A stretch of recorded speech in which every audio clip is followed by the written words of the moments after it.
Hi, how are you? I'm great. Thank Good. you so much for joining me this morning. Of course, I I was know looking it's, forward to it. are you? Yes. Yeah. So I know it's a little, this is a new series that I'm doing for YouTube called Four Questions, where I'm just talking in regular conversation with our Neshamah congregants about some of the things that are meaningful, some of the things that are challenging, and just speaking from the heart about what Judaism, how it works in your life and how you relate to it. And Ari is this amazing young man who had his bar mitzvah with us how many years ago? Almost 2 years ago. Almost 2 years ago, and has been coming to Neshamah School ever since Yes. as a madrich to tutor our younger students. So I'm super grateful for having you here on Sunday mornings, Ari, and to have you as part of our congregation. Thank you. So just introduce yourself briefly, and then we'll get started. My name is Ari, and I'm in ninth grade. Awesome. And as I said, Ari's been an amazing help in our Neshamah School and was brave to get on camera with me today to talk about our 4 questions. So the first question, Ari, is thinking back to your bar mitzvah, your childhood as in a Jewish home. Try to think, share with us some of the things that you love about Judaism. What makes it fun for you? What makes it meaningful? What I love about Judaism is the sense of connection and the people that you're with in the community. I like being surrounded with that. It's very peaceful. Like when I go to synagogue, I'm like able to relate, and we're all in this together. And I like Israel. That's like our holy land, and how like that how we connect to it. And do you think as you've learned more about Judaism and had your bar mitzvah and practiced Hebrew, like has your impression of Judaism changed as you've gotten older? Yeah, like before I had my bar mitzvah, I hate to say it, but I was more like I wasn't really like I didn't know about it as much. But then after, I was like, oh, this is like a community, like we're all together. Amazing, amazing. Okay, so those are some really good thoughts, Ari. I'm glad you have an overall positive feeling about Judaism, Yes. which a lot of us do. And then there are times where Judaism can be really challenging. There are fast days or a lot of holidays, there's a lot of Hebrew.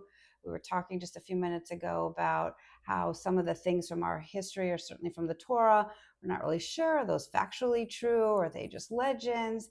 And so I'm curious from your point of view, what are some of the things that, as you've learned about Judaism, that maybe are a little bit more difficult to deal with? What are some of the challenges you find? When practicing for my bar mitzvah, it was challenging for me to understand Hebrew because some of the like characters or the letters kind of look similar to each other. Definitely. So, and like with the finals and then the vowels underneath, like that was just challenging for me. But I was able to overcome it after a while. Definitely. And then just understanding like the stories, and maybe like if they're all true, like stuff like that. But And do you that's just think, well, so let me ask you a follow-up. Do you think that there would be a way in Judaism that it would be advantageous to just get rid of Hebrew and just do things more in English? Like, would that make people feel more connected to it, make it easier? People do get hung up on like not understanding what we're saying in prayers, or not really knowing. Why do, in your opinion, why do you think Hebrew is or isn't important? Well, I think with Hebrew, it's important. Even if you don't know what's going on, you can like ask your rabbi or something like, "Oh, what does this mean?" Like ask like about the prayer, what significance it has to Awesome. Judaism. I think one of the things about Judaism too is that we do kind of want to push ourselves and stretch ourselves To and learn. to learn. Exactly. And so Hebrew is one of the ways that we don't kind of take the easy way out and make it in English. Although the rabbis are very clear that we can pray in any language that we Right. understand. So it doesn't have to be in Hebrew.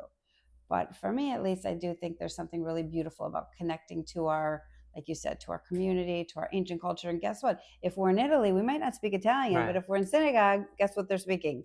Hebrew. And so we do have that connection wherever we are in the world. All right. Also, sorry, Go. having all the delicious food during holidays is also hard because I get so full, and it's hard to. It's hard to pace ourselves. Yes, for sure. Jewish food is very, very filling and can sometimes cause a little bit of discomfort. Good point. Just totally know what you're referring to there. All right. So question number 3 that we've been talking about is, a lot of people in our world today would identify themselves more as spiritual than religious, meaning meditation, meaning peace and love and being kind to each other, but maybe not part of a formal organized religion. Organized religion sometimes gets a little bit of a bad name, that it's too strict and causes lots of war and conflict in the world, and just, causes more harm than good. And I get that. I hear that from grown-ups quite a bit, that, they want to be spiritual and they like all the values, but the religious part of it is a little more challenging. So I'm wondering for you, if you were to identify yourself more spiritual or more religious, and kind of how you would relate to that question and how you feel you would describe yourself. I'd say I'm both, but probably more religious, because I like, again, being with like-minded individuals and being with like a community. But I think also being like nice to each other without having religion. Like, even though you're religious doesn't mean that you're not kind to others. Like, Of course. You know what I mean? Yeah, absolutely. And they go together, right? Right, One of the of main things course. of Judaism, and some of the source for where we get all of this kind of humanism of being kind to each other, actually does come from Jewish and other religious Right. traditions. But I'm interested to hear that you're comfortable. You're comfortable in synagogue. You're comfortable For sure. with Hebrew. Like, that feels very at home to you. Yes, for sure. And why do you think that is? Like, how did you get there? Because I think that part of the reason is because there's not a lot of Jews left, and it feels good to be like 0.2 like together, live the population like with each other, that we're still around, that people have tried to defeat us, but we're still here, Okay, awesome. So it feels important for your neshama, for your soul, to be connected to other Jewish people in that way. Yes. That's amazing, Ari. So, and then my last little tidbit for you is, I always offer my interviewees a chance to ask me a question. So shoot. Well, what made you want to be a rabbi? That's a long one, so I'm not going to give the whole answer here, but I'll give just a brief summary. But thank you for asking. I don't get to talk about my story very often, but basically it's very related to a lot of things that you said, that I really felt as a young person that I wanted to be connected to something bigger, that I wasn't really sure exactly what Judaism was. I went to public school. I didn't grow up in a particularly religious home or community. I grew up in Minnesota. Everybody played hockey. I think sports and outdoorsy kind of stuff was more the religion than actual religion. But I went to a really good Jewish summer camp. Oh, nice. And so I kind of knew Judaism had something, but I wasn't sure exactly what it was. And before I decided to kind of file it away as something that maybe wasn't for me, I decided that I really wanted to study a little more. And so, a little bit on a whim, I flew to New York City, and I met some rabbis at the Jewish Theological Seminary, and they sent me home with tons of books and said, practice my Hebrew. And long story short, 25 years. Wow. Yeah. Very nice. Yeah, thank you. Well, thank you. Thank you, Ari.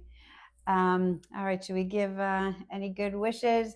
It's the beginning of the new year, so we wish everyone a sweet and a healthy and just peaceful new year. Prayers for our Jewish community around the world, and of course our brothers and sisters in the land of Israel. And big thanks to you, Ari, for being on the 4 Questions show with me. Thank you, Rabbi. Appreciate it.